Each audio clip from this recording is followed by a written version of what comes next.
Hello all again and welcome to our pasta rolling tutorial. This will be very quick. So I like to use a pasta machine. I prefer it because I think that you tend to always get a flawless result in terms of your pasta making. However, you can always use a rolling pin, as I've mentioned before. If you choose to use a rolling pin, then you take your dough, working it in portions, and you just flour and you roll and roll and roll until you have una sfoglia, like a sheet, like a tablecloth is what we would say, and then you would cut your shape according to what you would make, and you would roll to the thickness of the shape, obviously, that you were making. So if you're making a lasagna sheet, you have it slightly thicker. Pasta alla guitarra, you would have slightly thicker. A ravioli, you have a nice thin ravioli. So it really does vary. If you haven't got a rolling pin, use a wine bottle, use a broom handle, anything like that. I have a broom handle because I'm a little bit quirky and do what my nonna does. However, pasta machines are how I like to teach as well, okay? It gives the students a little bit of confidence, which is imperative as well. Most pasta machines come with a roller and a tagliatelle and a tagliolini cutter, okay? If your dough is right and it's a good dough, then this bit will be easy for you, okay? There's just a few things that you need to remember, and forget things that you've seen on TV, which is important because the first process that I'm going to take you through is lamination. And lamination is where we fold and pass through, and we fold and pass through the dough through the pasta machine. If you don't do that, then you're gonna end up with an irregular dough that hasn't got a lot of strength. Okay, so I've got my egg dough here. I'm gonna push it out, and I'm gonna take half of my egg dough. So I'm gonna work in smaller batches to show you. I'm gonna pop that out of the way. Cover what you don't use initially, or it will dry out. Okay, so I've got my egg dough here, and I've got it, and I'm gonna push it down using my knuckles, like so. Okay, I'm going to take a little bit of semola, flour, push it down. Okay, and I'm going to pass it through the pasta machine once. Okay, so there's my sheet. I'll then lie it down, and then I'm going to envelope the sheets. I'm going to use my knuckles, flour if needed. Okay, so you're only flouring if you need to, and then we're going to go through the pasta machine again. Okay, I'm going to come back and I'm going to envelope the dough, flour if needed, and then we're going to turn it the other way and we're going to pass through. So you do this stage at least 6 times, okay? And what this does is this gives strength to the dough, which is really important. Okay, I'm going to go lengthways now. I'm going to fold it again, stretch it about, with a bit of a bash, okay? So you can see I'm not overly flouring it because my dough doesn't need it at this stage. If you do though, use a little bit of flour, depending on how I roll it. I always use semola as the flour to dust. I prefer the granular texture to it. I find that 00 flour add a little bit of heaviness to the dough, so you're always better to have some semola. Okay, so I'm going to go through again, like so, okay? And then I'm going to roll once more, and we're going to say this is my last lamination, okay? So with your lamination, the folding and the going through 0 at least 6 times, okay? 6 times is what I want to say, at least 6 times. If you want to go through 10, by all means you can, okay? That's our dough. Now we pull out, and we push down and we go to our number 1 setting, okay? So I'm going to do a sprinkle. Now, you only fold the dough on that 0 setting, okay? Now, it's all about length. So now we want to create length and structure to the dough, okay? So with the pasta machine, you go in and we turn, use the back of the machine, and then grab with this hand, okay? So we're going to go through twice. We're going to use the back of the machine. I tend to find people don't really know how to work with the dough. They get all a little bit confused, okay? So pull.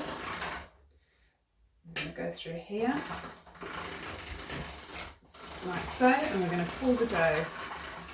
Okay, number 4. So again, our dough is beautiful. I'm going to strengthen my dough. I'm going to throw it over gently, and I'm pulling my dough. Okay. At the minute you can see it's beautiful, it doesn't need any flour. I'm going to take the dough, Okay, so this is setting number 4. This is a setting that I would stop at if I was making lasagna or cannelloni. So I would cut it into my sheets and then obviously allow them to dry a little bit, and then I would make my lasagna as required. Number 5. So I'm going to lie the pasta sheet now on the back of the machine. Okay, and I'm just guiding, I'm not pulling, I'm just helping through. Beautiful. I can see through the pasta now, like so. And I don't like the pasta to concertina at the bottom. Okay, so don't allow it to concertina because it looks pretty, because obviously it's inevitable it will get stuck. Okay, and this is level 5. So for tagliatelle, I like level 5. Okay, everybody has their own preference, but each thickness is very much dependent on the pasta shape that you're making. Okay, so say today we wanted to make a lovely bolognese or a vermicelli soup or something like that, or tagliolini at the back. Okay, you take your sheet, and this is important. Okay, you cut it to suit. So I'm just going to say I'm going to cut this sheet in half. Okay, so I've got 2 halves of dough. Okay, so what's important now is that we allow it to sit for 10 minutes, okay, just to dry a little bit, okay, and then you would pass it through your tagliatelle cutter or your tagliolini cutter, depending on what you're doing. It's always best to allow the pasta sheets to rest a little bit. If you take them now and pass them immediately through, they're going to get a little bit tangled, they're going to be slightly damp possibly, and they're maybe going to kind of congeal together, which is where lots of people tend to go wrong. So allow them to sit for 10 minutes whilst you're going to have a cup of tea, and then you can come back. Okay, so we're going to allow them to rest for 10 minutes, and I'll see you in a couple of minutes. And we are back. So now we're going to roll a sheet for tagliatelle and a sheet for the tagliolini or the vermicelli. So you take your arm and you pop it into the appropriate cutter that you want to use. Always remember at this stage, whatever you've rolled in terms of your pasta, the thickness, that's what it will roll here. There's no adjustment settings for thicknesses and thin and how thin you want it. Okay, so I'm going to just take the pasta. I'm going to roll it the opposite side now, so I'm going to roll it here. I'm going to let it sit on the back there, and then you might be able to see, there you go, as it comes through.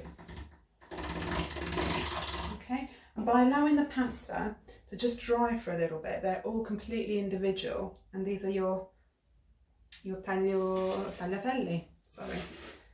Tagliatelle, and then you take your arm, I'm going to move it forward now for the tagliolini or the vermicelli. Here, these ones here are delicious in soups and stocks and broths and things like that, mixed with a little bit of egg yolk or whole egg. You can see how lovely and thin they are. Okay, and these are our tagliolini, like a beautiful egg dough curtain. Okay, so now at this stage here, you're able to just roll them and nest them, and obviously they're going to go onto a tray like so. Okay, and the tagliatelle, I would dust with a little bit of semola first, and then literally they go around, say 3 fingers, and we pull them around and pull them around, and they would equally kind of sit on a tray like this. So you would have nests dusted with a little bit of semola, and then they can go straight to cook immediately. Alternatively, they can go into the freezer once they're dry, and then obviously you can cook them straight from frozen, as most of the pasta most pasta can anyway. So this is my kind of simple way to use a pasta machine. So don't be afraid. If anybody's got any concerns, then please get in contact with me. I'm on Instagram, Carmela's Kitchen.